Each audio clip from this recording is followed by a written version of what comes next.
listening to Hard Talk Grenada via www.hardtalkgrenada.com. For that fun and exciting radio program with a difference on a Saturday? Tune in to Caribbean Choice from 10 a.m. to 12 p.m. every Saturday on this station, featuring the best music of the Caribbean, trending news, and get a chance to weigh in on the hot topics. It is said that education is the key to success. The Grenada Development Bank believes this to be the truth. Hence the reason we have made it our prerogative to ensure that your key is in safe hands with us. Here is how you can unlock your success with an education loan from the GDB. We offer you 3 loan options. We've got our regular student loan, our work-study student loan, and our special student loan. Our regular student loan is for persons who wish to pursue full-time tertiary level education. If you are a permanent employee who wish to study while continuing your employment, then our work-study loan is for you. Our special student loan is in collaboration with the government of Grenada, geared towards vulnerable persons who would like to pursue higher level education. Remember, you must have proof of admission from a recognized institution here at home or abroad. All our loans are 100% financing with interest rates as low as 5%. Get your funding from GDB today for your tertiary level education, your technical training or vocational training, even professional development, with up to 12 years to repay. Your future success is today. Grab it now.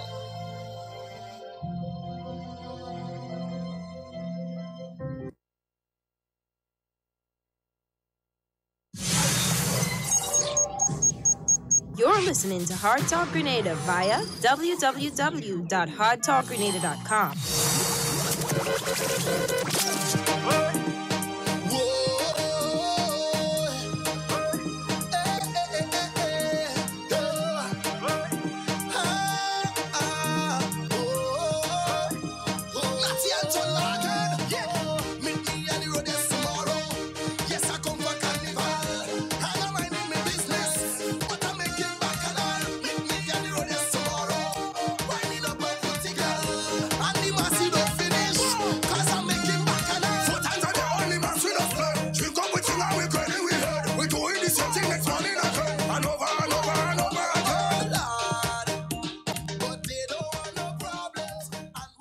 What a beautiful, beautiful Thursday morning here in Spice Country.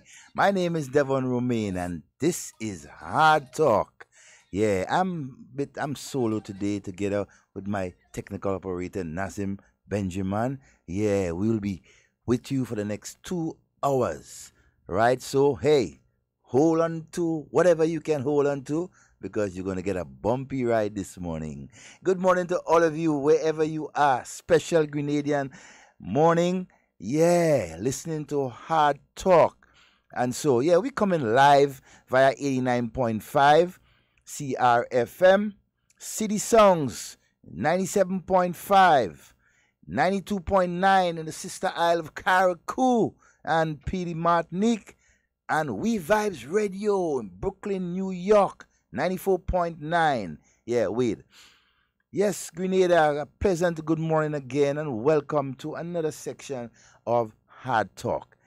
All right, this morning, sort of have a packed program, small interview with a number of persons here coming into studio, and then after we got special for you this morning. So stay tuned, right, as we begin to conversate, on the Hard Talk program. Okay? Good morning to all of you on the live, wherever you are. Kester, Brenda, Sonia, Cynthia, wherever you are, from Brooklyn, New York to Toronto, Miami, London. Hey, good morning to you. Yeah, good morning to you, Sonia, with your bright Canadian flags. Hannah, good morning.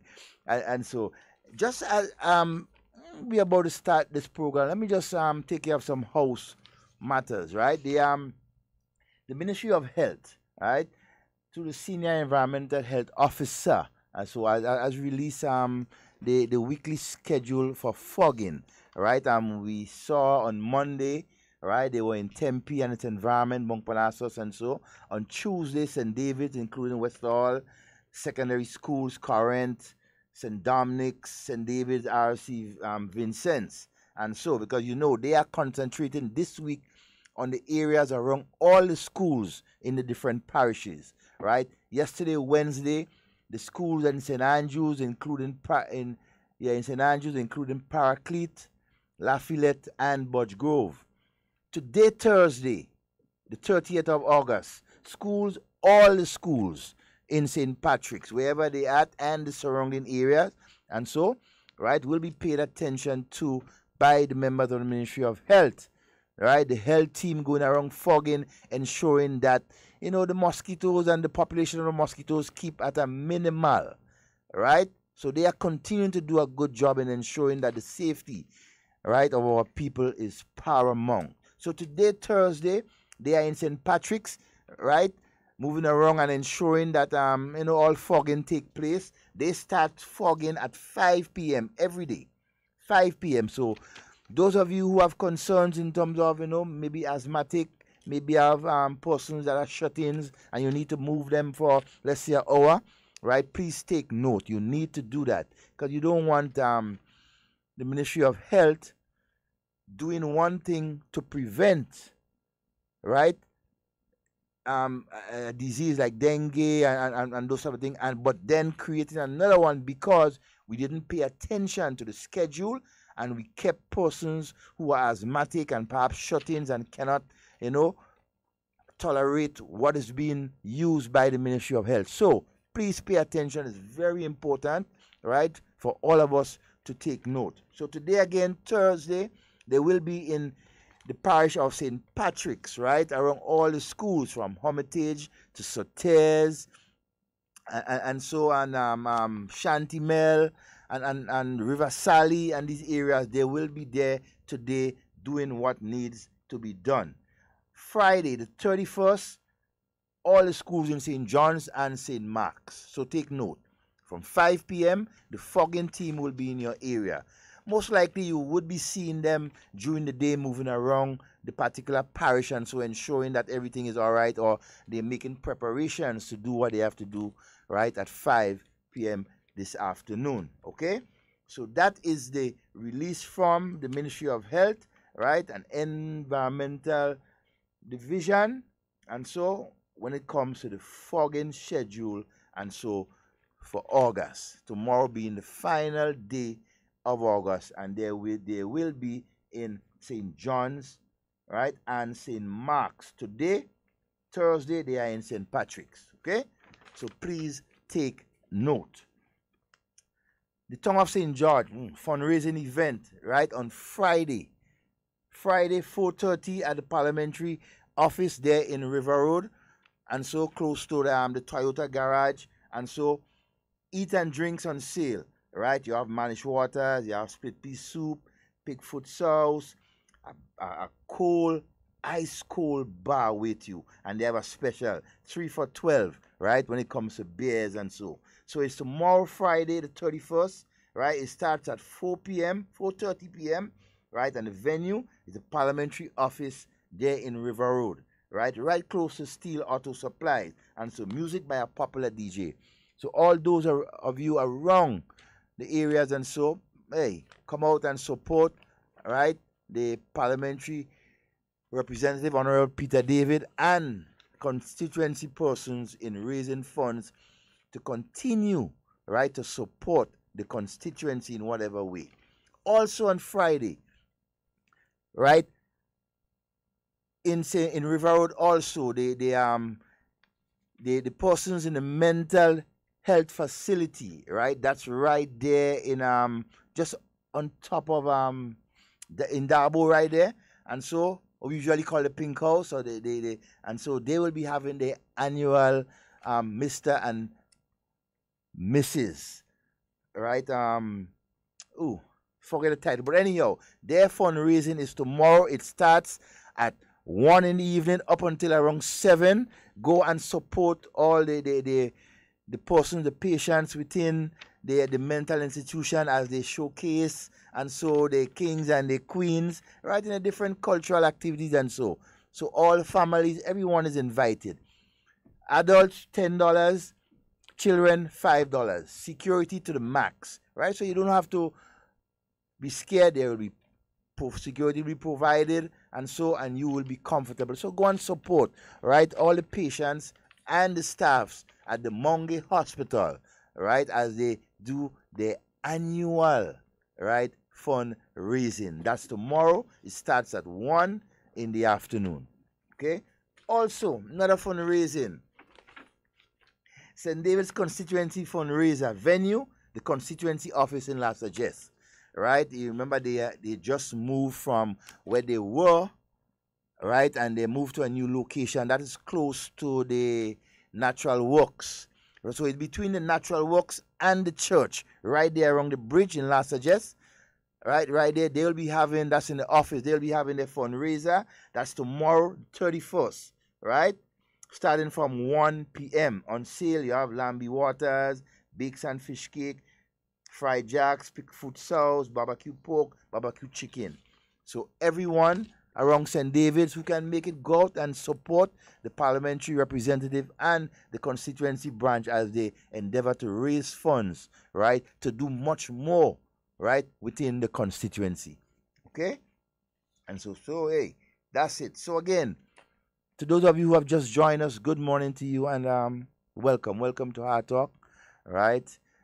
One of the most informative programs that you have on radio between 10 and 12 daily, Monday to Friday, right? It's coming via A9.5, CRFM, 97.5, City Songs, 92.9, right, in Carrier Coup, and in Brooklyn, New York, We Vibes Radio, 94.9, right? Good morning again to all of you wherever you are. Good morning to all the parliamentary representatives.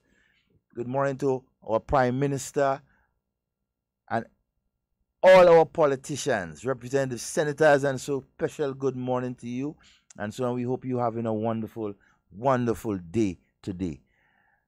Brothers and sisters, yesterday evening, as from 6, we saw the commencement, right, of the CCJ promotion, or the drive, right, towards November 6th, when Grenada, the date for the referendum, when on the 6th of November, Grenadians will be going back to the polls for the referendum, right? What is at stake? The bill for the CCJ, ensuring that Grenada moves to the CCJ, right? The final court, right, of the final court for all of us. You know, remember, the Privy Council is, at this point in time, our final court. The Caribbean countries have decided long ago, since 2005, that the final court should be the CCJ. And yesterday we saw the launch, right, of the promotion, and so towards informing and educating all Grenadians the importance of the CCJ. The launch was yesterday, right, at the Trade Center. The feature speaker, right, was Prime Minister of Barbados, the Honorable Mia Amor Motley, who has Grenadian roots anyways, right? She gave the feature address. Also our Prime Minister, Dr. Mitchell, and so who did the introduction of Honorable Motley, and so he mentioned the date, November 6th, when we will be going, right, to the polls to ensure that the CCJ becomes our final court of appellant, okay? And so we had contributions also from the Attorney General, and so Mr. Lawrence Joseph. We had from Barrister of Law, Mr. Ruggles Ferguson, also former Attorney General, right, Dr. Francis Alexis, right, and a number of other persons, and so giving that keynote address. And so also to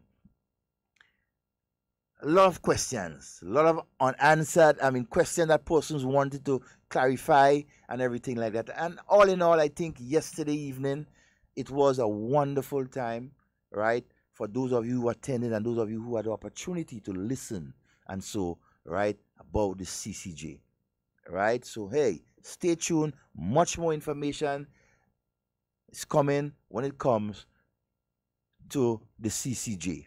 At this point in time, I think we have with us our guests. They have arrived. So give us a couple of minutes and we will be right back with Hard Talk. Stay tuned. It's that time again for partying. Start the thing, take it pretty leeway. Back and start on the freeway. I'm feeling as if it's my B-day. Carry on, have the vibes and come alive.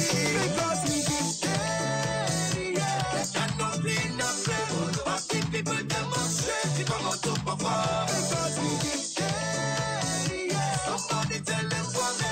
They can train me energy. We didn't no time at all. Pretty much, I some man you know to play mass. Yeah, what we say. Don't come and grant us no favors.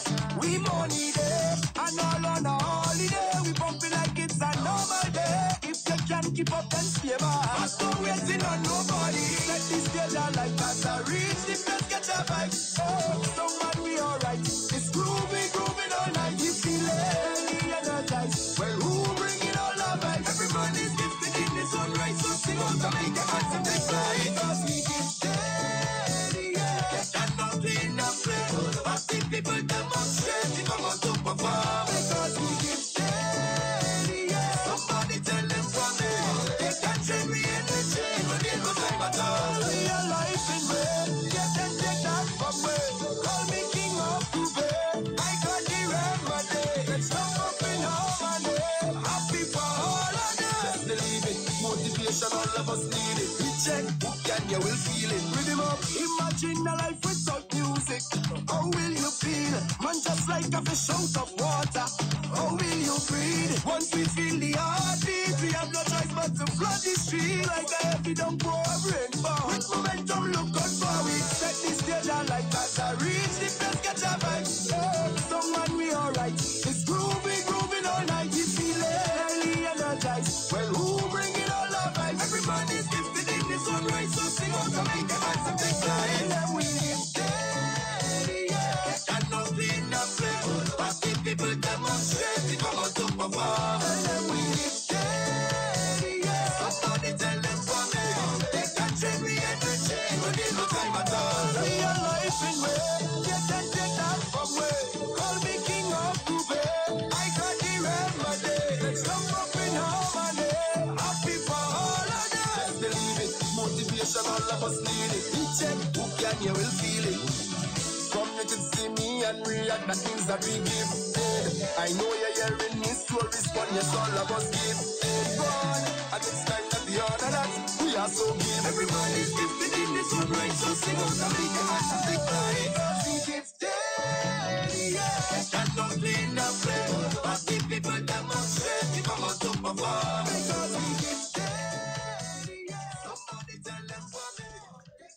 Yes, Grenada, welcome back. Welcome back to Hard Talk. And in studios with us is two young gentlemen who, well, one you would, when you see, you would know, all right? And they are here for a specific reason, okay? To promote an activity, right, in collaboration with the Honorable Emlyn Peer, right, parliamentary representative for St. Andrews Southeast. All right, I have it right. I want to say Southwest. Yeah. I think St. Andrews Southeast. Yeah. Right. So hey, let me just introduce my two guests. Right to my immediate right, and so we have. My name is Kerry Davis. I'm from Mackey in St. Andrews. All right, and. My name is Richie Stanisclaus, or Richie Mr. Fearless Stanisclaus, as people might know me. I'm actually a gospel artist from Grenada. Well, I mean, the Trinidadian accent does sell more. But I am a Grenadian. I have a Grenadian passport, and I have Grenadian IDs, and I have a Grenadian wife. So, yeah. Illegal. Everything Grenada. Hey guys, welcome, Yeah, man. welcome to Hard Talk and so on. We're glad to have you here and so on, and glad to help promote, the event and so Kerry, tell us what is the event all about and everything like that, so hey, the mic is yours. All right. Well, again, a special good morning to the listeners of 97.5. And well, to the whole world, because the whole world listen to this radio station. Definitely. Yeah. Well, this event is basically, some young guys from Marquee come together and decide to have something positive for the children before they go back to school. Then, so we decide to name the event Back to School Blessing Concert. Back to School Blessing Concert. Okay. In other words, what we really mean by that, like some of the pastors in the area of Marquee, we have them coming there to pronounce a little blessing on the children and then before they go back to school. Because you don't really get people doing that these days. And as gospel artists, what we decide to do too is to, we just singing all about all around Grenada. Some of us, to different islands like Richie. Richie been touring partly all the Caribbean island in Grenada. I'm sorry, sorry for saying Grenada. I mean, yeah. So we'll be having Richie with us.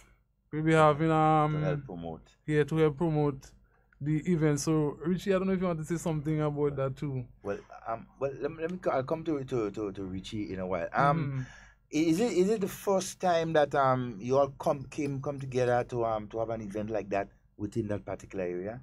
Yeah. Well, yeah, that's the first time we come together to do an event like that. Okay. And we're targeting the children going back to school, right? In the surrounding areas of just Marquee, or the Marquee and the surrounding areas. Well, Marquee and the surrounding areas. Like La Poterie. Yeah, La Poterie. Yeah, you have Subies. Montcamel.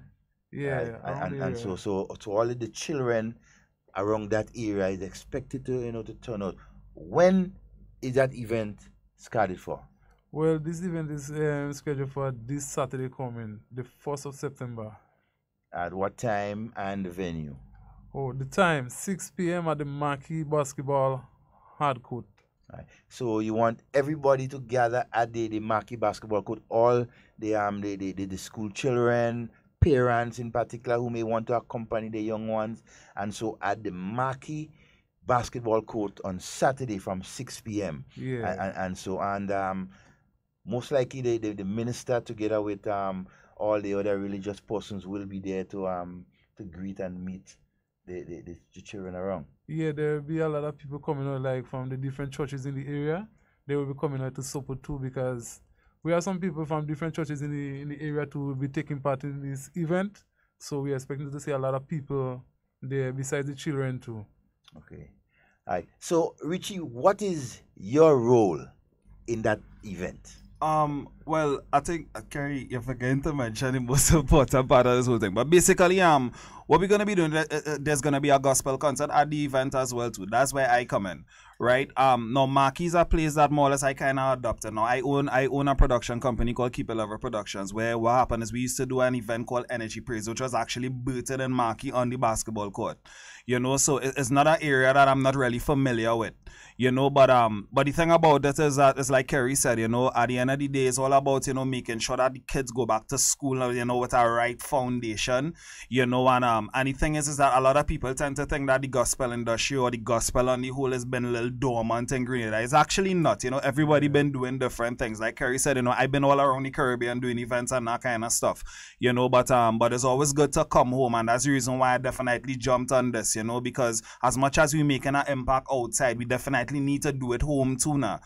I've been touring these schools and going to different schools within the last year, and the kind of needs and stuff that you meet in these schools, I mean, it's really detrimental sometimes to know what some of these kids going through, so definitely, this is something that, even for the parents, so we want to encourage you all to come out to this, because the blessing is not only for your kids alone, but it's for you at the end of the day, even imparting stuff into your kids, sending them out there with the right mindset to go back into the new school term, so it's definitely going to be a nice event, I'm really looking forward to this. I actually had rehearsals last night for this until like 2 o'clock this morning, but yeah, I'm definitely ready. We're gonna have some fun. A lot of people think that the gospel is just dead and boring. Well, that's not true, You know, and we definitely gonna have a wonderful time. You know, looking forward to it. Good, wonderful. Well, hey, you hear? He said it, not me. All right, and we expect everyone to turn out and come out and be a part of not just giving back to our children, but the whole thing about the gospel concert. Yeah. Because what you find is that a lot of our families, right? One of the things that they have not been doing, I mean, in my view, for a lot of years now, is coming closer, right, within the community to give praise, to give thanks, and so not just to who give in the community, but to God. To God, right, and that in my view is a very good thing. And you start with the children, right. Once the children know God, then I mean it's so important, and I mean it's so good to know that your organization, your group, in collaboration with the different church leaders and the minister, parliamentary representative, Honorable Emily Mpe, has decided to undergo such an activity. It's well needed, not just in Marquis and the surrounding areas, but in Grenada on a whole. Because the parents may not be able to do everything. The government surely can't do anything. Of course. So that's where you find non-governmental organizations, church organizations, and so like you all coming out. And, well, I mean, the thing is, let me tell you something. It's like I said, it's not like stuff hasn't been happening, you know. You know, the thing is that not all the time you would necessarily hear about it. You know, but you know, I wanna say enough respect to all the ministers because see, let me tell you something, right? A lot of us have this mentality that church is for church alone and church is for church people alone, and we kind of and I'm not talking freely because we kind of miss the point sometimes, you know. I mean, I remember doing a street concert in Rose Hill at time, and I talking to the fellas on the block, and you know what they saying to me? They say, "Yo, here what going on? We've been in this community for years. People walking up and down here Sunday morning, going to church. Nobody does even tell us morning." You know what I mean? And the thing is that I always told myself I never want to be a statistic. I don't just want to be a church goer. You know what I mean? Going to church on a Sunday morning real easy and going back home when it's all about you. But it's the bigger picture now. You know, it's all about, and that's the reason why even in terms of with my music, it's the same thing I said. God blessed me with a talent, and that talent wasn't to keep for myself. My situations that I go through in my life is not to keep for myself, but it's to help the younger generation coming up. You know, and I think if everybody really gathered that idea within their mind and start to deal with things on a different level, because I scared for this generation coming up here, you know. I'm being honest with you. You know, they're exposed to so much different kind of elements. You know, and the thing is that if we don't make the time at the end of the day to sit down on a one-on-one with them and say, look, I know you're going through this, talk to me, tell me how you feel, because that's all it does take sometimes, you know. It's just take one person actually trying to reach out to somebody now, you know. And the thing is as like I say, not everything is about you personally as an individual, you know. Like I say, you go through situations in life, but you go through it at the end of the day to help somebody else and not necessarily help yourself, you know. Definitely. And what I love about that event is youth to youth. I mean, you guys are young people who basically came up with that idea, that initiative to ensure that the younger ones, right, who may just a couple of years away from you, right, are able to, you know, get support, ensure that they go to school, ensure that they know God. Most importantly, because you can do all what you want, but if you don't know God, then they have nothing. And if you don't teach our children to know who is God and the importance, right, of serving Him, I mean, we really will be defeating. Well, you know, I mean, it boils down to this, right? Let me tell you something. I mean, everybody has aspirations to be what they want to be in life. One of the main things I ask kids, especially when I do in school tours, I think is where you want to be when you grow up, right? And like one person in the room will actually pop down and say, well, I want to be a pastor. You know what I mean? But here's the thing, right? I mean, I've been involved in gospel music now for 17 years. I started when I was 14 years. I was going to school in Trinidad when I started gospel music, right? And people tend to think, you know, because you're doing gospel music, you can't achieve nothing. I want to tell you that's a lie. You know, for 11 years, I've been doing this as a single artist by myself. I've recorded 3 albums, won 4 awards for the same music that people tell me I would never reach nowhere with now. And what I'm trying to say at the end of the day is, okay, fine, to each his own. Everybody had a thing they want to be. You want to be a soca artist, cool, no problem. You do that. But at the same time, and don't tend to think that, you know, that you can't do nothing for God now, because it's not true. You know what I mean? It has so much rewards for doing this now, you know what I mean? And one of the biggest rewards to me, I'll tell you personally, is when I meet that one random youth man in town who been to a concert I was in the night before, and he could come and say to me, Richie boy, here what going on, you know what, but you really touched me last night, you know, but I was feeling this particular way, but you know your music really helped me. Watch me, that better than money, that better than album sales, that better than toy, that better than awards, that better than anything else. Right? Because just you know the exactly is the appreciation of it, you know. So I want to encourage any young person out there, you know, don't think that you're too young to do anything for God now, because it's not true. It's really not true, you know. That's inspirational. I mean, Kerry, tell us a little bit more of some of the things that you all as young people within that Marquee area, or even in that particular constituency, has engaged in over the last couple of months to ensure that our young people, right, are involved. And so I know, yes, you're promoting the whole question of the back to school, but there are also other events that I know Honorable MNP within our constituency has undergone, especially for the youth. I don't know if you care to really share. Well, yeah, like 3 months ago, we had a basketball competition, and it was really successful. And we're looking to do it again. We wanted to do football at the same time, but we decided to bring back the basketball because we realized that the basketball is pulling a lot of people. We didn't try the football, right? But we realized that the basketball pulling a lot of people, like people coming together and they want to be a part of it. So we're trying to do that again very soon. As the concert finish, we're trying to start the planning it together and put it together again, so that people will come together again. And and you see the concert thing to come about with the same young guys in Marquee, because as Richie say, that he started Energy Praise in Marquee, and I think he had the first big gospel event in Marquee too, right? And people will keep asking for that year after year. So we just come together now and try to bring it back in this kind of way, you know, so that people will be. So I want to challenge all you too. You guys have to make this thing an annual something, right? And so you have the support of the parliamentary representative, who's the Minister of Education at this point in time, and there's a number of persons. You have the church leaders on your side, right? Together can do it, right? I really hope that this would be an annual thing, and not just for the Marquee or the St. Andrews South East area, but in Grenada on a whole. You know, where we come together, bring the community together, and you know, show the youths that, look, man, there is hope. There is future. You need help. There are persons who are willing to help. Just ask. I'm really impressed, right, with that move, especially when it comes to young people towards young people, right, and that is so important. Something I want to say again, I want to say thanks to all the pastors in Marquee that accept that, because we sent out the letters really late, because we planned it late and we wanted to do it before school open. We didn't want to do it when school start. We really want to do it before school open. And you know, knowing that we send out everything late, and not only the pastors, the gospel artists also, all of them, you know, they buy into it, they welcome it, they appreciate it too. So they on board with us.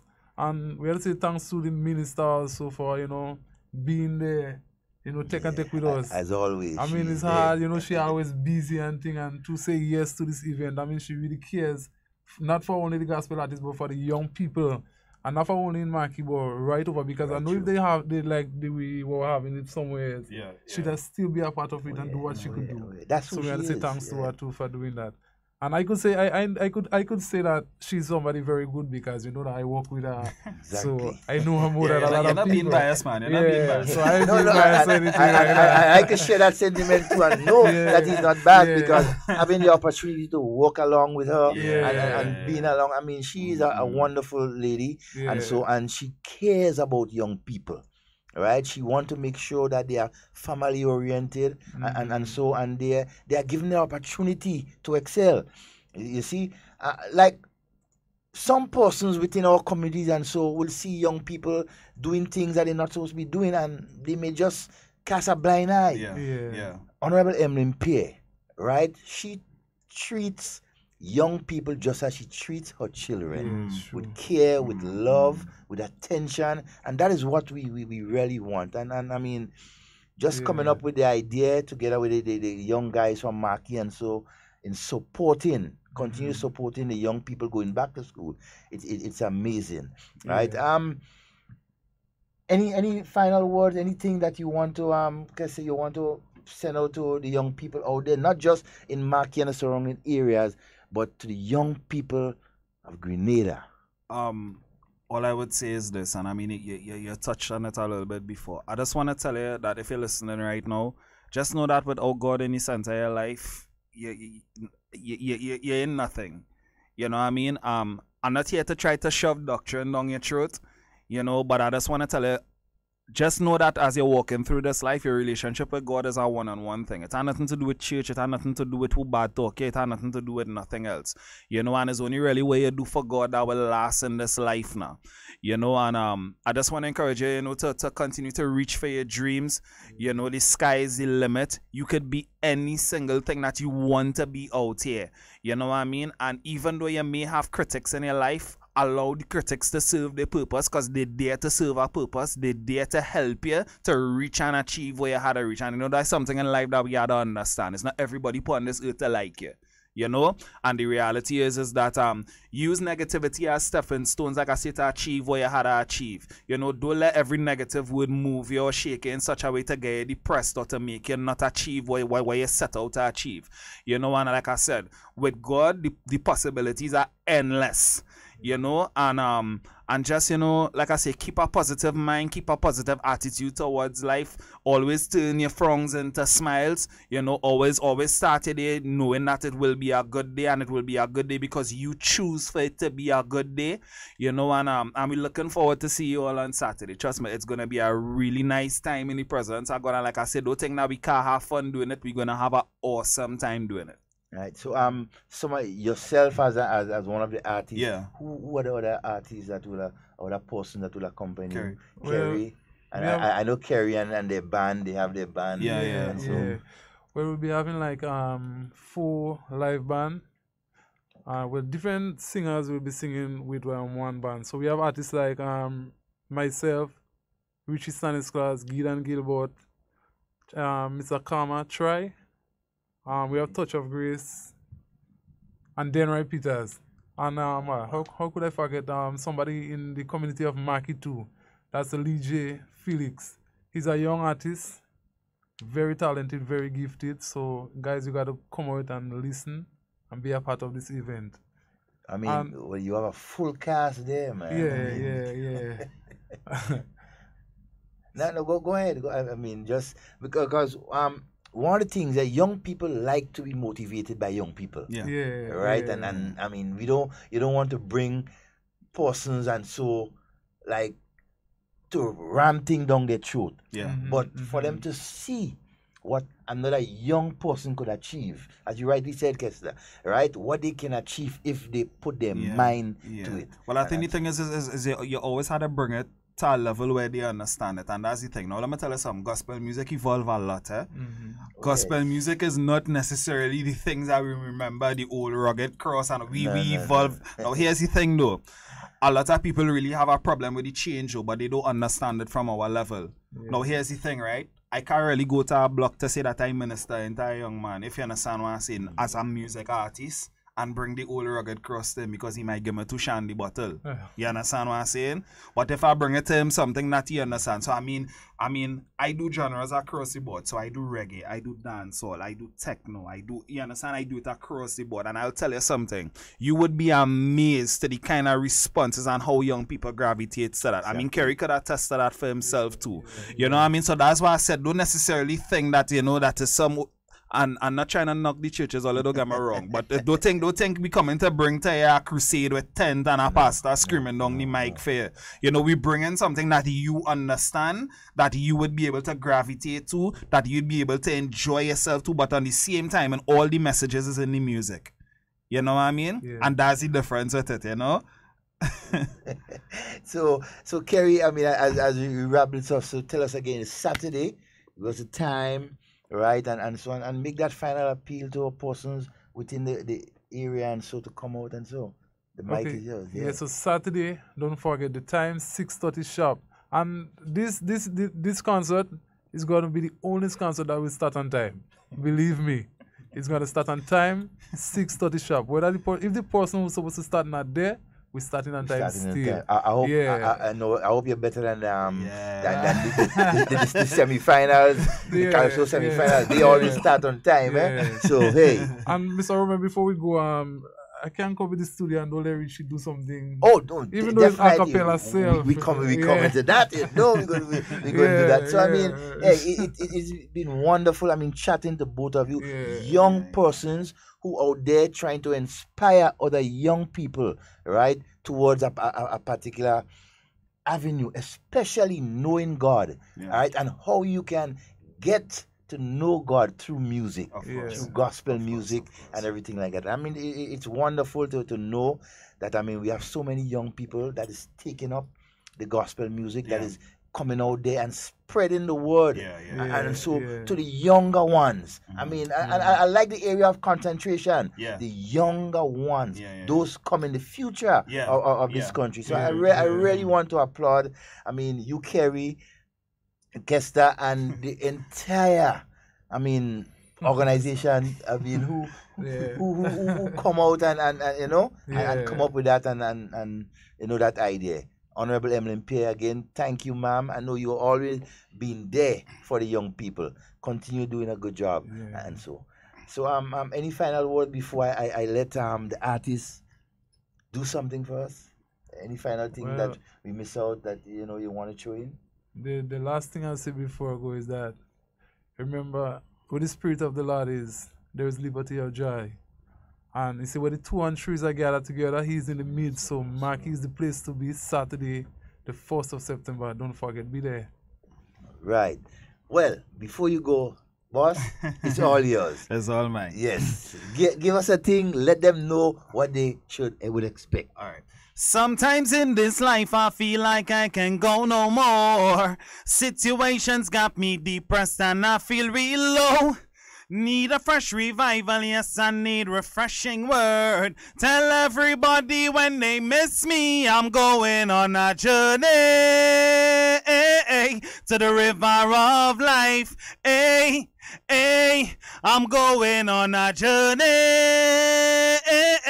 to the river of life. And when I reach by the river, I'm gonna like up myself and jump up in the river of life. Wave up in the river of life. Praise up in the river of life. Dance up in the river of life. Jump up in the river of life. Wave up in the river of life. Start to praise, start to praise. Lord, this river sweet. Ain't no sweeter feeling like this. When I get to the river, got to dive in real quick. From the time I reach the surface, from my first step, man, I get a fresh anointing and joy from the King. Let me tell you why, cause all my sickness, it over. All my burdens, it over. My depression, it over. Hallelujah, it's over. Now my cup, it runs over. Plenty love, joy, peace, and favor. Tell everybody when they miss me, I'm going on a journey to the river of life.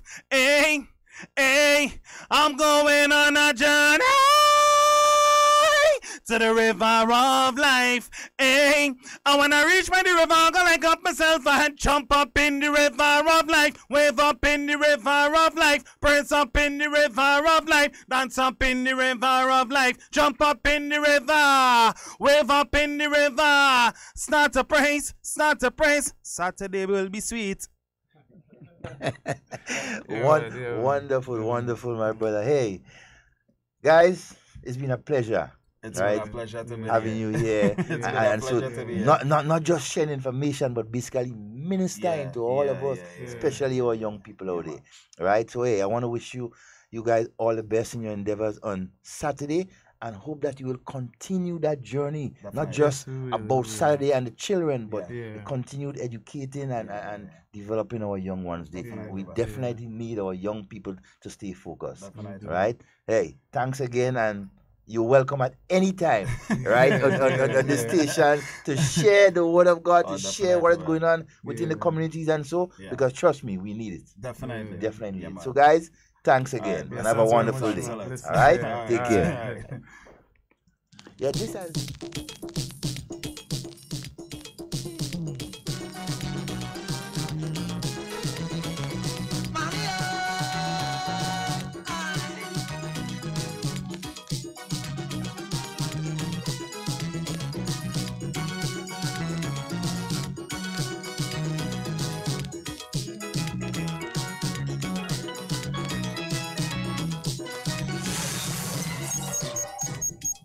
You're listening to Hard Talk Grenada via www.hardtalkgrenada.com.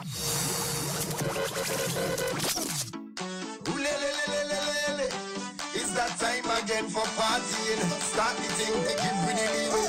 Back and I'll start on the freeway. I'm feeling as if it's my B-day. Carry on, have the vibes and come alive. Because we keep steady, yeah. That no clean up play. But the people demonstrate to come out to perform. Because we keep steady, yeah. Somebody tell them for me. They can change me in the chain. We need no time at all. Pretty much, I some man you know to play mass. Yeah, what he say? Don't come and got us no favors. We money there, and all on a holiday. We bumping like it's a normal day. If you can keep up, then stay back. But don't waiting on nobody. Let this girl down like that. I reach the best, get the vibe. Oh, some man we alright. It's grooving all night. You feel it, energized. Well, who bring it all our vibes? Every man is gifted in his own right. So sing out to make your hands and take flight. Because we give people demonstrate, we come out to perform. Because we give steady, yeah. Somebody tell them from me. They can't change me in the chain, but they don't time at all. Yes, my friends, we're back. This is Hard Talk. Yeah, and we had two young, powerful gentlemen in our studio this morning sharing the word and giving you information about the event that they have on Saturday at the Marquee Basketball Court, where they'll be giving back to the young people together with the Honorable Emmeline Pierre and the different church leaders and community leaders within the area. So, hey, be sure to attend on Saturday, 6:30 p.m., Marquee Basketball Court. Don't miss it. Man, you have a lot to experience on that day. Okay? Hey, so again, good morning to all of you who have just joined us and who has been there and so enjoying a bit. Right about this time, we're about to give you some more information. Yesterday evening, we had the launch of the CCJ, the promotion for the CCJ, and so here in Grenada. The date for the referendum is scheduled for November 6th. Given the feature address, right, was Prime Minister of Barbados, Honorable Mia Amor Motley. At this point in time, we would like to bring a rebroadcast of her speech given to us as Grenadians as to the way forward and so for the CCJ. Thank you very much, Prime Minister. Your Excellency, Governor General of Grenada, members of the head table, members of cabinet, members of parliament, distinguished Grenadians all. Thank you for welcoming me home.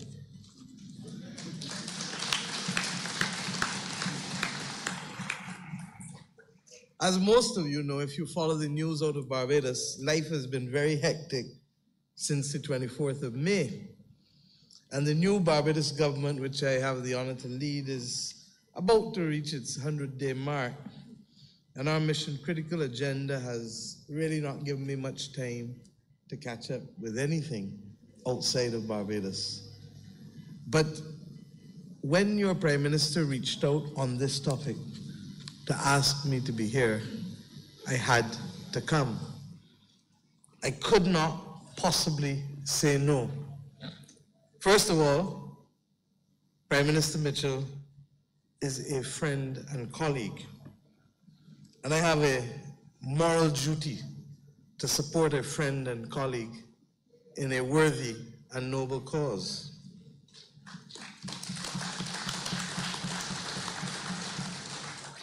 Secondly, there are two areas where I myself may now have to lean heavily on his significant experience and expertise, and may I say spectacular success.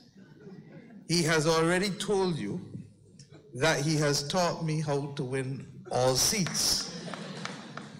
He didn't tell you that he now needs to teach me how to win it 2 and 3 times. Although I confess now regionally that on the third occasion it won't be me, because I believe in self-imposed term limits, 2 terms and I'm done. So I will leave him always as the preeminent victor as to how to do it 3 times, and I shall be satisfied with 2. But secondly, I've also come to learn how to manage the stabilization of an economy and its return to impressive growth. I believe yours was in the vicinity of 4% last year, through a homegrown, IMF-supported recovery program. The IMF comes to Barbados to start on Friday, but tomorrow on Friday. So that when I say I've come to learn, I mean that I've come to learn. In diplomatic language, I'm told they call it reciprocity, although somehow I feel that my demands on your advice in these matters, Keith, may be more onerous than the task that I willingly undertake this evening. All levity aside, I'm here for a very simple reason. Having followed the tireless and determined efforts of a former cabinet colleague, Sir David Simmons, who was originally the first chair of the Preparatory Committee of the Caribbean Court of Justice, I assumed responsibility for that committee and therefore the establishment of the court in August 2001. It was a position that I held until the court's inauguration in April 2005. History will record that I was not able to be present at the inauguration only because the prison had burnt in Barbados, and the date of the inauguration was the date that the prisoners were being transferred from Glenderry. And as your Prime Minister would tell you, drunk or sober, mind your business. And it was my duty to deal with a national crisis rather than, as I would have otherwise liked, to participate in the celebration of the inauguration of the court. But my absence from it did not in any way reduce the critical importance which I have placed before and since then on the establishment of this preeminent regional institution. I've seen it from the inside, I've seen it from birth, I've seen it function thereafter, and I know its true value. And that is why I accepted this task this evening willingly. Our efforts, I believe, have been fully vindicated as a region. And I say so 13 years on, having been one of the key persons who had to move from Jamaica in the north to Trinidad and Guyana in the south, speaking to ordinary persons like yourselves about what we were dreaming to do and what we wanted to do. Tonight I have the pleasure of not speaking about a dream, but about reflecting on a reality. I can't pretend that I'm not deeply disappointed that there are only 4 Caribbean countries that have joined the appellate jurisdiction. Barbados and Guyana originally agreed from the beginning that it would subscribe to the appellate jurisdiction of the court. And may I say here, the benefit, Mr. Chairman, and I do remember that day with Pat Bishop very fondly and wish that she was with us still today as one of the Caribbean's finest ever voices and musicians and artists. But may I say that one of the things that gave me great pride to be a Barbadian when we dealt with the Caribbean Court of Justice was that we spoke with one voice. There was no partisan politics at all with respect to the issue of the Caribbean Court of Justice. And I salute you therefore, sir, for being a part of this event, because there are matters, and part of the maturity of our region is to recognize that there are matters that go to the national condition and must go beyond partisan politics. As I said, it doesn't give me great pleasure that there are only 4 of us. And I pray that the decision of your country to go to referendum as required by your constitution and that of Antigua to do the same on that day will cause the 6th of November to be regarded as a significant date in the history of our Caribbean civilization. I somehow feel that many of you are already seized of the issues. And I feel that this is a case of the art of repetition as I speak to you tonight, but locating it from a different voice and a different space. Let me begin by thanking Chairman Sir Lawrence Joseph and your CCJ Advisory Committee of Grenada for this invitation. And as I indicated, the ability to be here is special. Many of you may not know that my grandmother was Grenadian, and therefore I take great pride in being able to play any role whatsoever in the development of Grenada. Your determination to break the chains of colonialism for one united Caribbean goes beyond the wonderful expression of song that we just had and into the reality of now making it the real and lived reality for every Grenadian. Emancipate yourselves from mental slavery. None but ourselves shall free our minds. We associated with Bob Marley, but it was really the words of the great Jamaican, great Caribbean man, Marcus Mosiah Garvey, who immortalized those words because he understood that it was a battle that goes beyond anything else. And in a very real sense, even though the laws of the land were not yet allowing for fairness and equality and non-discrimination when Marcus Mosiah Garvey spoke, he knew then that even if we remove the legal vestiges of discrimination, the greatest battle would be in the emancipation of our minds. Caribbean people, even now, 184 years after emancipation, must rid ourselves of the psyche that does not allow us to see ourselves as the best that we can possibly be. It is that struggle to shake off those lingering vestiges of the plantation and of colonial subservience, that constant search for identity, that nagging and debilitating self-doubt which subconsciously inhibits our ability to affirm and embrace true independence. That is what we are fundamentally fighting for. And it is, in my view, these complex emotions which often cloud our reason and our judgment on matters such as the Caribbean Court of Justice, and indeed in many other areas of our Caribbean community experience, where common sense tells us that there is merit and strength in collective action, but impulse and insecurity often pull us in a different direction. You know, I'm going to pause here and reflect on a book called The Racial Contract, I think it was, by a gentleman, a distinguished Caribbean citizen called Charles Mills.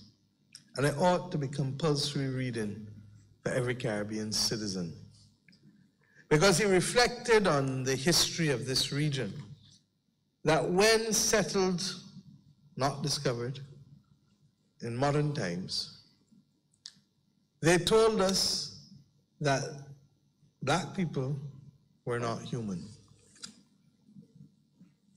And when they could no longer sustain that argument, they told us that we were subhuman. And when they could no longer sustain that argument and had to recognize that you had to acknowledge that we were all human, they told us we were not good enough to govern ourselves, and hence you move from slavery to colonialism. And when they realized that they could no longer continue that argument in the middle of the last century, they then said to the rest of the world, we are all equal. But we became all equal, cementing differences so large that persons could not naturally benefit from being all equal. We have some serious discussions still in the region to have. And as we approach the second generation of independence, Grenada, you took your place just about what, 4 decades ago? 1974. We took ours 52 years ago. But we were so busy dealing with the basic necessities of bringing food to the table and shelter to our people, housing, basic education and health, that what the great Barbadian, who is no longer with us, Sir Roy Marshall, called actually around the same time as the CCJ was being inaugurated, that we forgot in the first generation of independence dealing with some of the higher order issues that constitute a nation and a society, matters of justice, matters pertaining to identity. And very real sense, as we now move into this second generation of independence, that is what you in Grenada and we in Barbados have come to terms with now.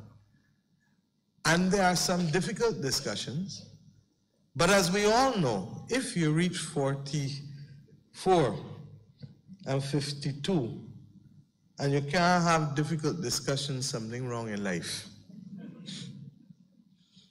The fear for difficult discussions, leave that to people under 25. And even then, as we heard from our young friend, you are not frightened for the difficult discussions that confront us as a people. Two of the fundamental aspects of our governance have been completed. That political independence to which I just spoke, and indeed, as a result of that, it means that we control our parliament and we control our executive.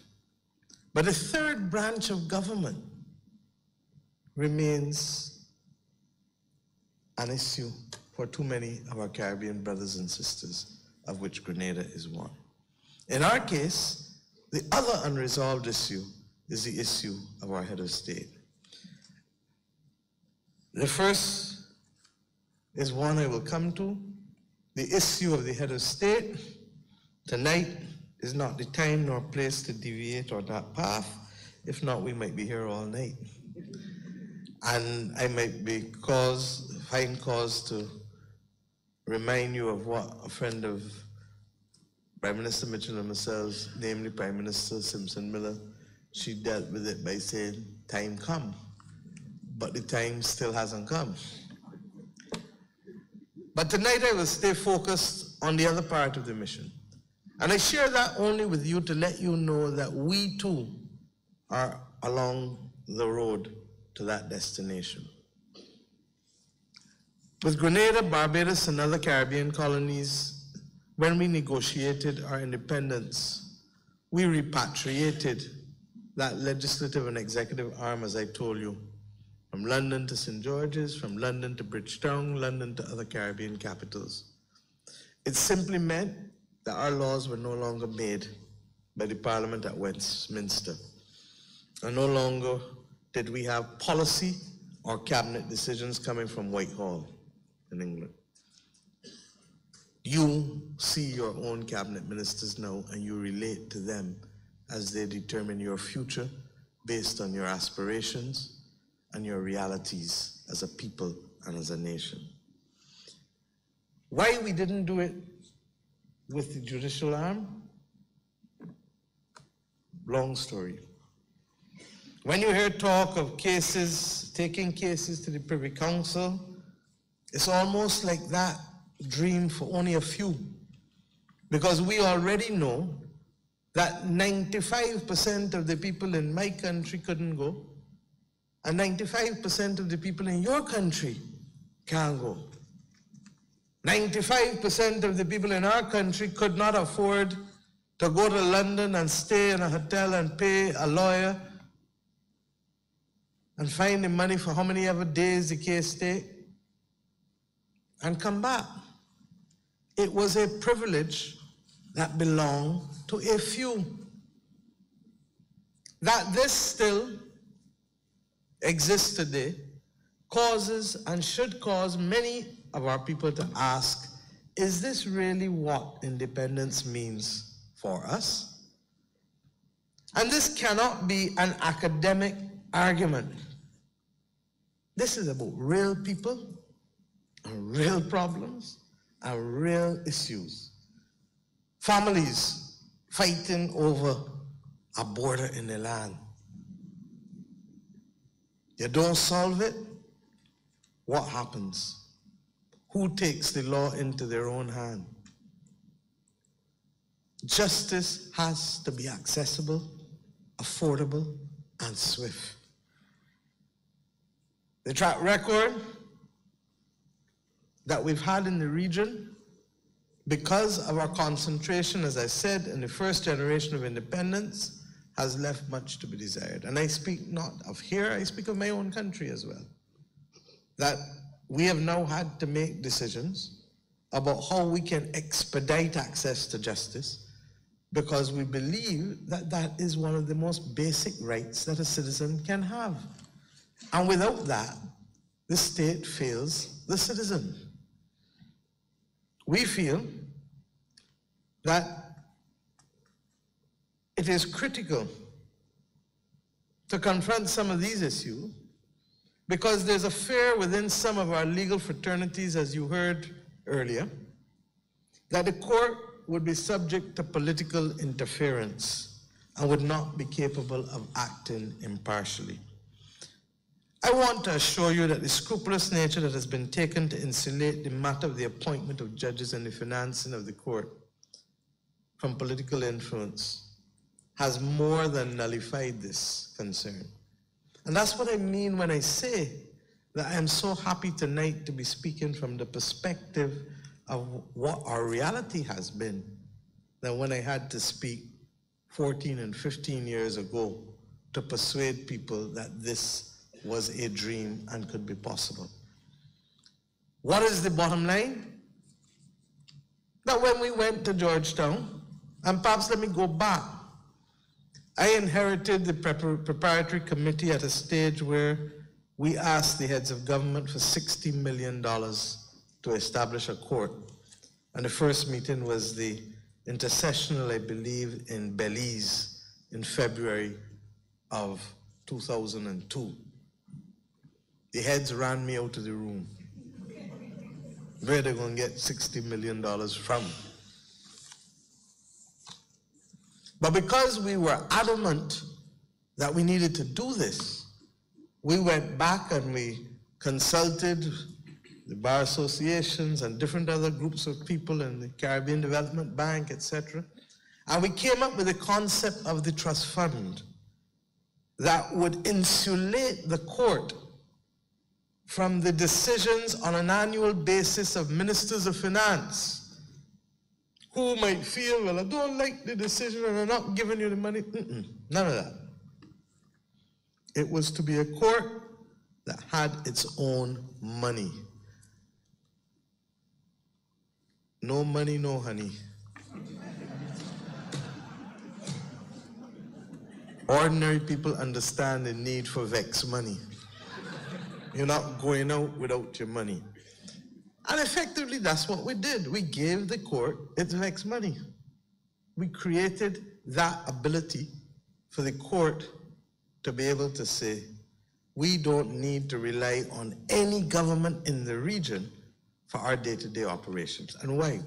Because once you establish the trust, we put it at a volume, at an amount that it could live off of the interest. Just like how you have money in the bank, if you have money in the bank, you're living off of the interest, or you're using the interest for something that you want to do. That's what we did with the court.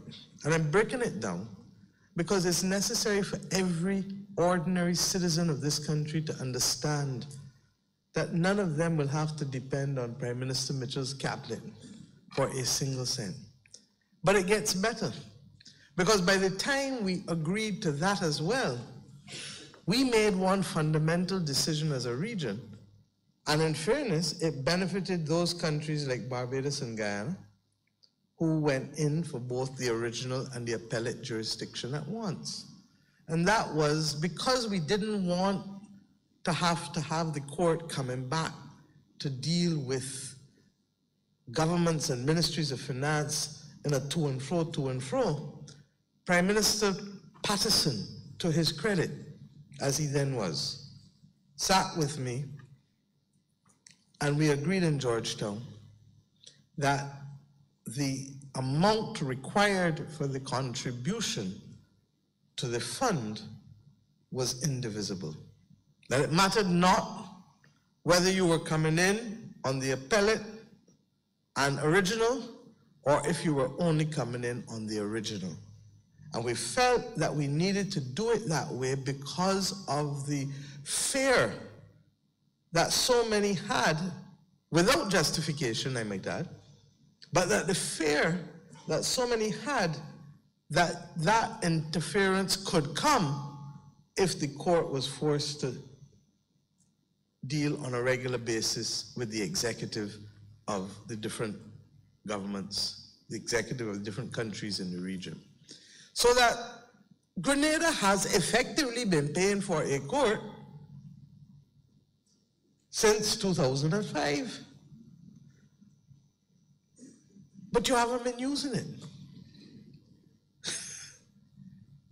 And it will not cost you a single red cent more to exercise the right now to have the Caribbean Court of Justice as your final court of appeal. And we did this because there were so many mistaken assumptions and apprehensions that could have swayed public opinion against the court. Our reality has turned out to be quite different.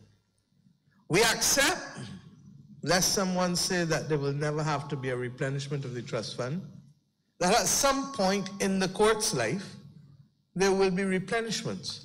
But those replenishments of the trust fund are so few and so far between that a generation might go without there having to be a replenishment. And the replenishment comes as a result of major capital changes, not just in the normal functioning of the recurring expenditure of the court. And luckily, from 2018, the reality has turned out to be quite different from the fears and apprehensions expressed by so many. The positive reputation that the Caribbean Court of Justice has gained in recent months and years has enhanced its favorable rating in the eyes of ordinary lawyers and in the eyes of ordinary CARICOM citizens. I therefore commend the government of Grenada and the people of Grenada and the opposition of Grenada for placing this courageous decision back before the people of Grenada at this time and for mounting this comprehensive public education program. People must understand fundamentally that the court is simply the best way that you can resolve decisions in your life. Not even the country's life, but your life. Because freedom is choice. And if you don't have choice, you don't have freedom. And if you can't afford it and you can't access it, you don't have choice. And I can't break it down any simpler than that. I want to give you a little history and context of the court for those particularly like the law students who are already seized with many of the issues, but just to bring it into context such that you understand that this is no fly-by-night operation, no hurried come up thing. Many would be surprised to know that as far back as 1901, a Jamaica Gleaner editorial first suggested the break with the Judicial Committee of the Privy Council. 117 years ago in Jamaica, there were those who understood that there needed to be a break with the Judicial Committee of the Privy Council, and that we needed an institution that understood Caribbean people and Caribbean language and Caribbean mores and Caribbean values. It took us exactly 100 years in February 2001, on the 14th, for that agreement to be signed. Valentine's Day. So to say that the debate was a swift one or a hurried one is to ignore the reality of the many conversations and articles and debates moving from the north in the Caribbean Sea right down to the Latin American continent with Guyana. Indeed, there were also calls in 1947 at the colonial governors meeting, in 1970 at heads of government meeting in the region, in 1975, Dr. Alexis, I believe, you published a paper. 1988, heads of government meeting in Antigua, a firm decision was taken. And that's ironic that Antigua is going for its referendum on the same day as you. But a firm decision was taken in Antigua in 1988 at the heads of government meeting to finally establish the regional court, whatever that court was to be, to replace the Judicial Committee of the Privy Council. And of course, the 1992 West Indian Commission's Time for Action report also added its voice in support for this court to become a reality in 2001. The court, once established, however, had both original and appellate jurisdiction. And what do we mean in layman's terms about original jurisdiction?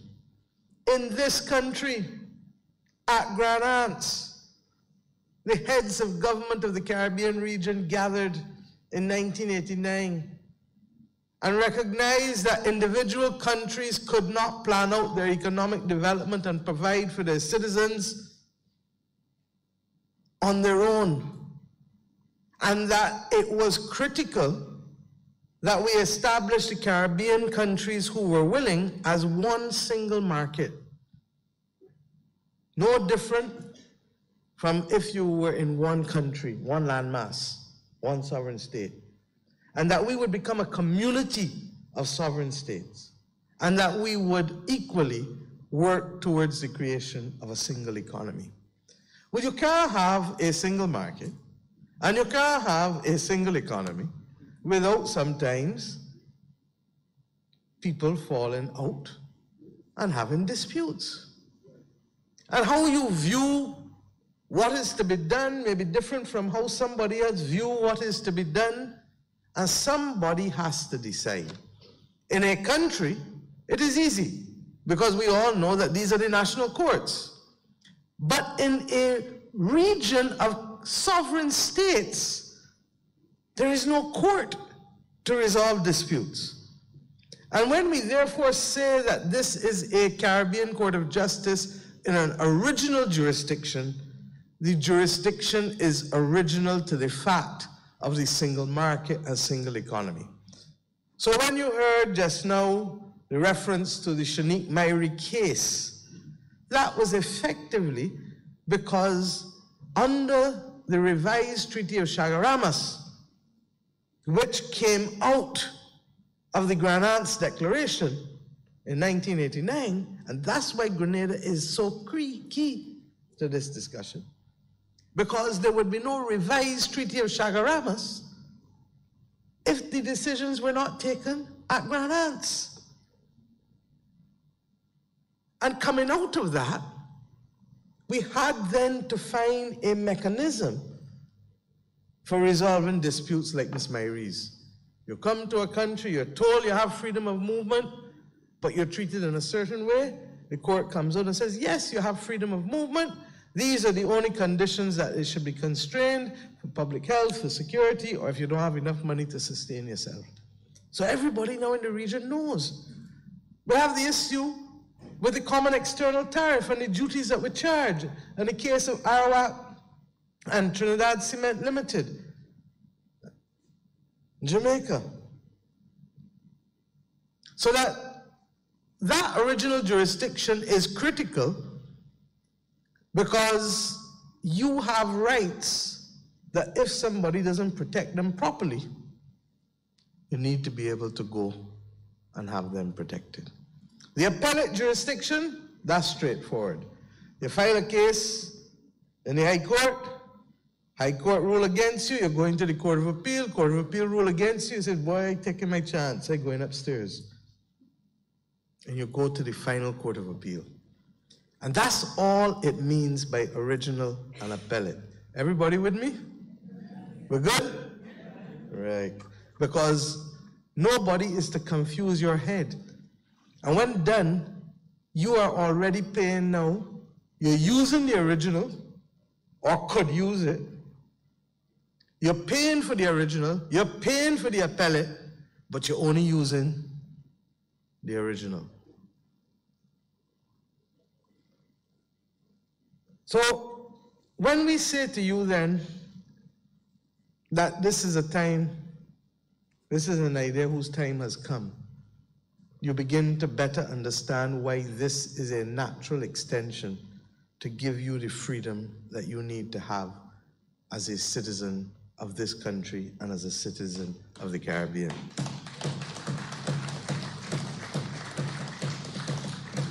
There are other countries in the region that require referenda too.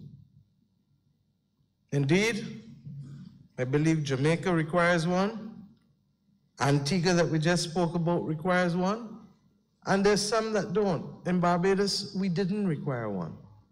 But as I said, luckily, we had unanimity between the government and the opposition, and a simple act of parliament allowed us then to reclaim our patrimony and to return to Barbadians the right to have this court as a final court of appeal. In your case, I am told that you require a 2/3 majority by popular referendum and that you are going again for it. The question is, how do you get people to show up and vote for something that seems so dry and so remote? Well, the chairman has to continue talking on the platform.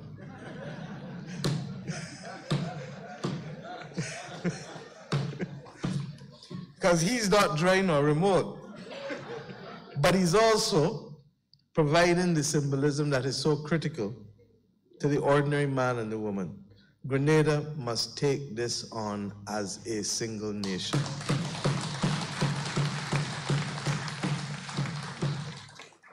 Two, we need to then start examining the benefits. And others on this platform have done a wonderful job tonight.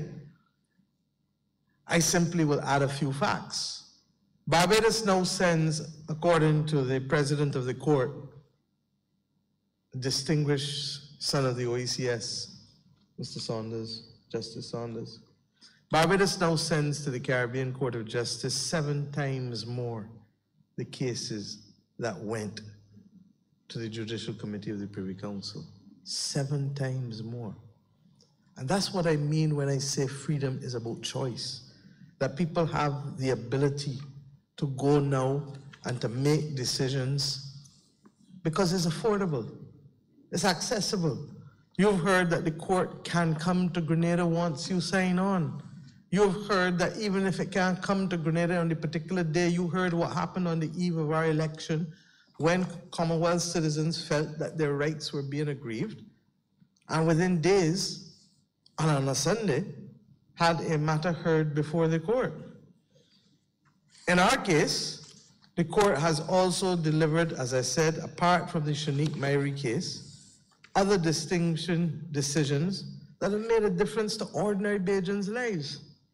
The court has said that the length of time on remand must be considered.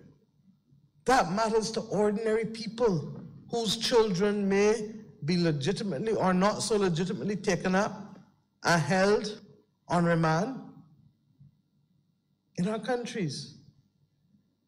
The question of the case out of Belize, Marin and the Attorney General of Belize spoke to the issue of the tort of misfeasance in public office. In other words, when you do have officers who hold the executive who behave badly and inappropriately and corruptly or abuse power, the Caribbean Court of Justice says, no, not about here. No, can't happen. And we must now hold our public officials to a different standard. So that when those persons want to tell you who are against the court, that the court is a creature of politicians, it is clearly not a view that sits well with the decision and judgment of the court in Marin and the Attorney General. For they have set new standards for behavior in public office in the Caribbean. Similarly, we have seen the very first decision, I must tell you, of the court was against Barbados. And who were the first two countries signing up? Barbados and Guyana. And it was a case called Boyce and Joseph and capital punishment. And the court ruled against the government of Barbados. And its very, very, very, very first decision. And its two chairs of the preparatory committee were Sir David Simmons, who at that time then became Chief Justice of Barbados, and myself, who was Attorney General of Barbados. So I don't know of any clearer indication of a court expressing its utter and absolute independence than the manner in which we have given you decision after decision. There have been cases we've won as governments too, but if I gave you those, then you say, you see what I tell you? So I gave the ones that we lose, but you already know that we don't associate with defeat very often. The court is also producing high caliber judges and judgments of a quality that are equal to any in the Commonwealth. The same Boyce and Joseph, and I don't want to get into deep things, but delivered themselves of a judgment. The judgment was delivered that spoke to a level of judicial activism with respect to imposing on the governments a recognition that our Constitution created rights, even when it was purporting only to declare, to have them as declaratory rights. And that in truth and in fact, some of these things that were otherwise considered as declaratory rights are in fact justiciable. Now, I can only tell you, and lawyers would understand what I mean, that this court breaks new ground with respect to the jurisprudence of the Commonwealth, not just of the Caribbean. And indeed, the first president of the CCJ, distinguished jurist, President Michael de la Bastide, said, and I quote him, "It is very important that the judges who make the decisions which create our jurisprudence have a close and intimate connection with our societies." I'll deviate for a second. When I did my law degree, finished the bar, I did 6 months pupillage in London. And if ever I doubted the need for a Caribbean Court of Justice, those 6 months removed that doubt from my head completely. I went in to the very first case I ever sat down in London to see a young lady from Jamaica charged with a serious crime, had a very bright career ahead of her, international career.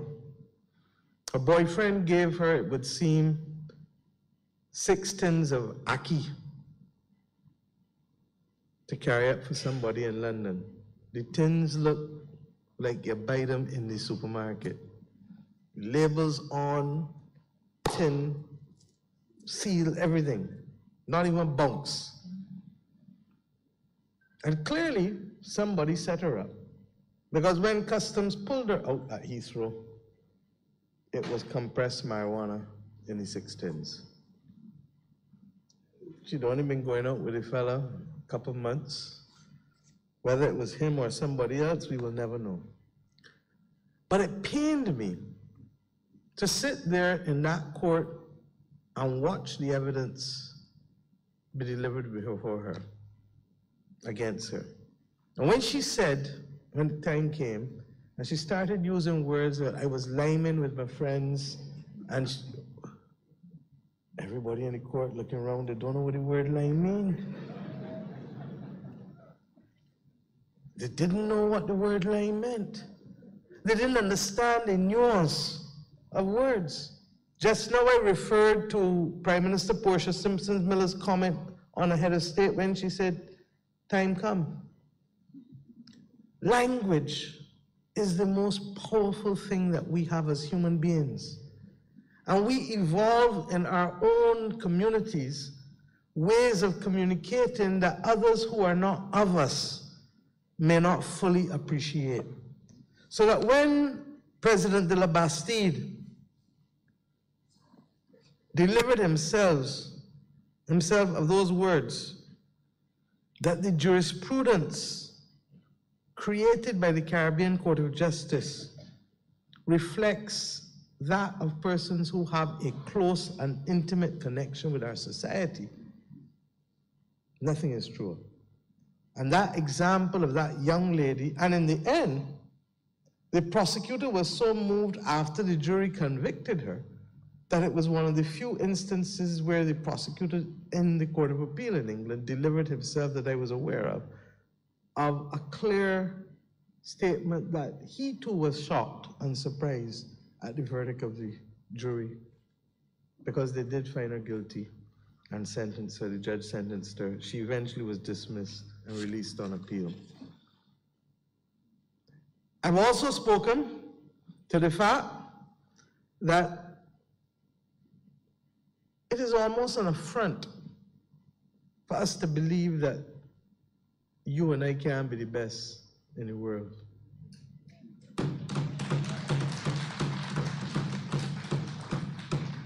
I don't know about anybody else, but anybody can be as good as, not better. And that is how every one of our children must be raised in this Caribbean region. We have produced more Nobel laureates pound for pound, inch for inch than anywhere else in the world. Study it. We have global excellence in the form of not just Bob Marley and Peter Tosh and all your own,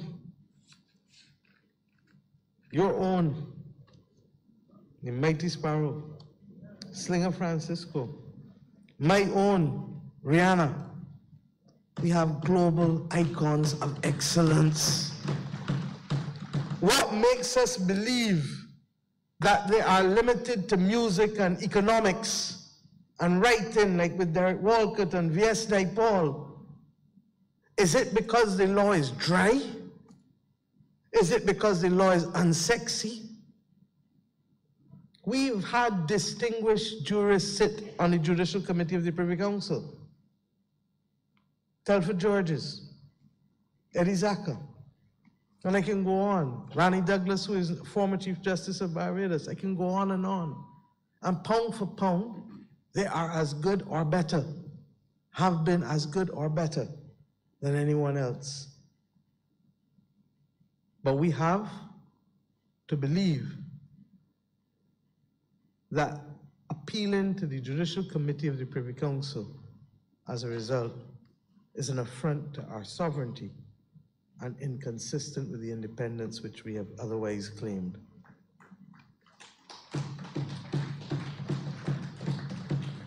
I've already told you about the unique structure of the court, and I believe Rogers earlier spoke about the appointment of the judges. And let me take a minute here on this. No prime minister or president in the Caribbean has any say whatsoever in the appointment of a judge of the Caribbean Court of Justice. The Regional Judicial Legal Services Commission, to which Ruggles referred earlier, makes the decisions after persons apply. And we are so impressed with that, that even though we have only been in government for just over 3 months, the Attorney General in Barbados and myself had a conversation last Friday as I reflected on where we are and how we move forward to transform our societies, to indicate that we believe that the appointment of judges should not be the preserve of a prime minister, but that we should invite judges in our own domestic appellate and high court system to apply. And we are going to proceed with that kind of conversation with our own judges, because we believe it is the right thing to do to evolve our societies to a higher level of independence. But the CCJ has been doing it for 13 years.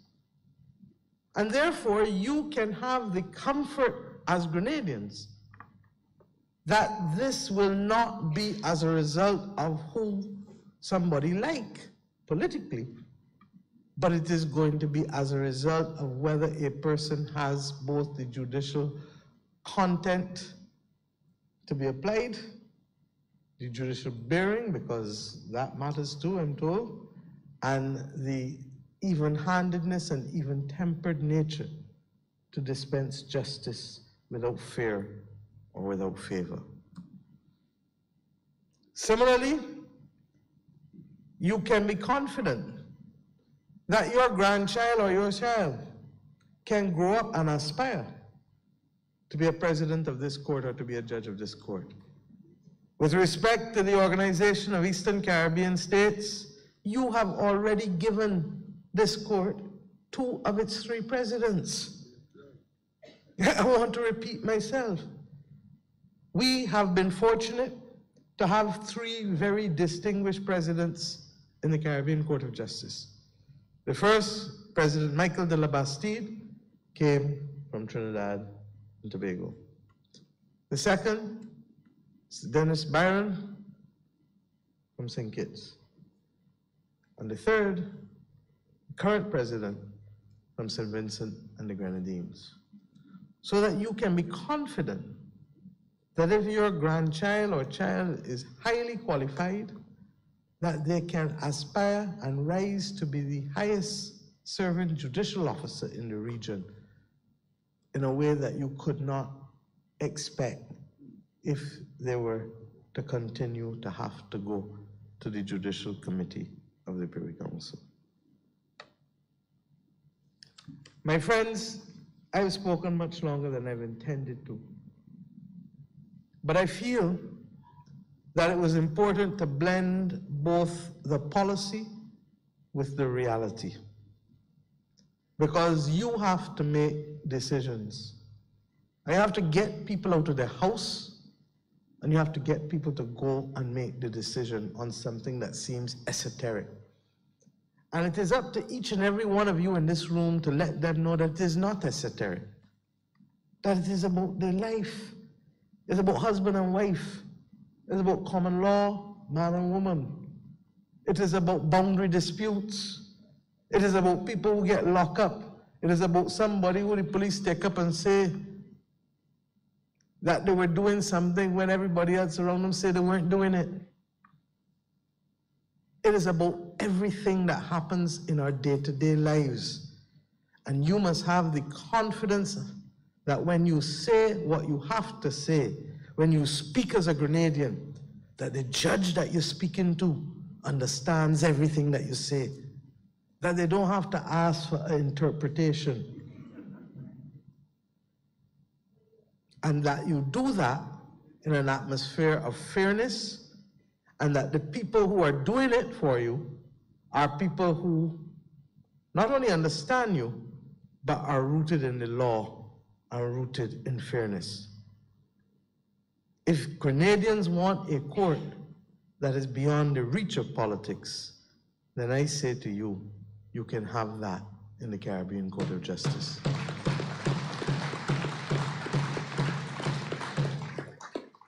So my friends, I hope that I've managed in some small way to contribute to this debate and to this conversation, and to demystify the Caribbean Court of Justice, because above all else, that is what we're trying to do. People hear court and they get frightened. People hear court and they back off. It's nothing other than an entity to allow you to have fairness in a decision to be resolved, and that is accessible to you. If you can't reach it, if you can't afford it, if you can't go to it, it means nothing. How many in this room, how many in this country could go to the Privy Council tomorrow and get justice? And if you can't get it, then it's no good for you. Similarly, I want to tell you that this appreciation for this unique Caribbean institution, whose efficiency and effectiveness in the last 13 years has been stellar. It truly has been. And it gives me pride that those years of my life that I spent moving up and down the Caribbean, helping to make it a reality, were years well spent and time well spent. I am proud to call myself a Caribbean citizen and to have the Caribbean Court of Justice responsible for our fate with respect to its interpretation of the law and its resolution of disputes. I go further. I have been on record for many speeches, including the last heads of government meeting at Montego Bay, to say to the region that the example of a single strong institution employing the best that this region has to offer, but vesting it with national jurisdiction in the appellate court and regional jurisdiction as a treaty interpretation court, presents the example that we need to follow in so many more of our regional institutions and national institutions, rather than each country trying to find money that it does not have to duplicate what the other country doing over and over and over and over and over. And what do I mean? Why should the Eastern Caribbean states go for a financial services commission? We have one in Barbados. Let us vest it with national and regional jurisdiction. Similarly, why should Barbados create a civil aviation authority when the Eastern Caribbean has one that we can subscribe to and have do our own affairs in Barbados? Next Tuesday and Wednesday, there's a Council of Finance Ministers meeting in Barbados. And on Wednesday, the Prime Ministerial Subcommittee for the Single Market and Single Economy. And I pray that instead of my speaking to these issues on a platform, that we can now formally put some of these things on the agenda, such that we can save money within our domestic territories and apply those funds that we are using to replicate every institution in other areas of our governance that remain unresolved and remain a major challenge for our countries to afford. The Caribbean Court of Justice presents us with that perfect example, one that can be followed with the Regional Competition Commission in Suriname, that can become the Fair Trading Commission of all of our countries, attracting the best that the region has to offer, paying them properly, and allowing them to be proper practices of their profession in a way that the CCJ has done. Emancipate yourselves from mental slavery. None but ourselves can free our mind.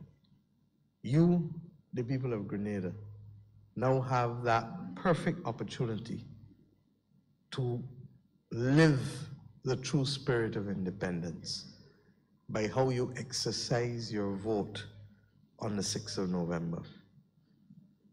You can choose for yourselves that final court that closes that circle with the three arms of government. You have your parliament, you have your executive, you need now to settle the arrangements for your judiciary. And as you do so, remember always that history often conspires to send us signals. And those signals, if read and interpreted correctly, will point us in the right direction. It sent you one by sending me here as a Grenadian Barbadian to speak to you. It sent you one by reminding you of the fact that the Grand Aunts Declaration is the fount of where it all started with the original jurisdiction of this court. It sent you one by letting you know that the agreement to establish it and that actually gave it birth started on the 14th of February, a day otherwise known as Valentine's Day. Nothing that starts in love can end badly.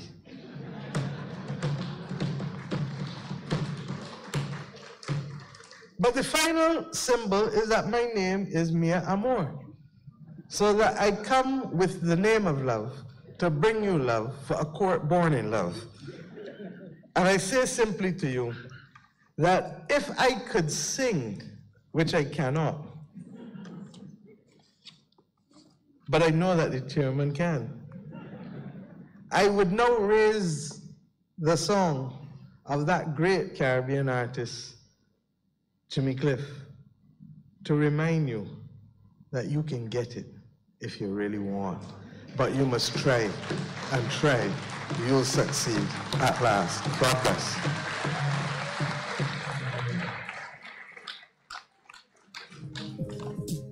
That was a rebroadcast of yesterday's feature addressed by Barbadian Prime Minister Honorable Mia Amor Motley. Yes, we got to try, and try again, right? We got to emancipate ourselves from mental slavery. None but ourselves can free our mind. This has been another thing, our hard talk. We wish you all the best and see you tomorrow, please the Lord. My name is Devon Romain. Peace out.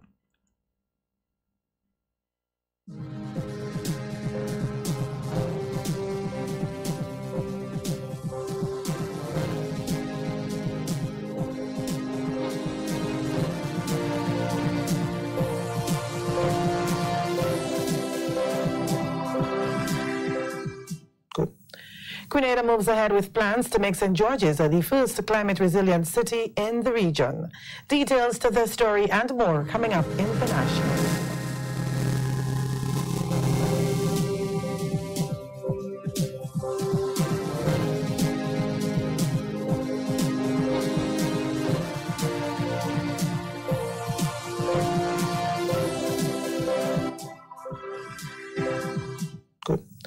Grenada moves ahead with plans to make St. George's the first climate-resilient city in the region. Details to this story and more coming up in the National Report.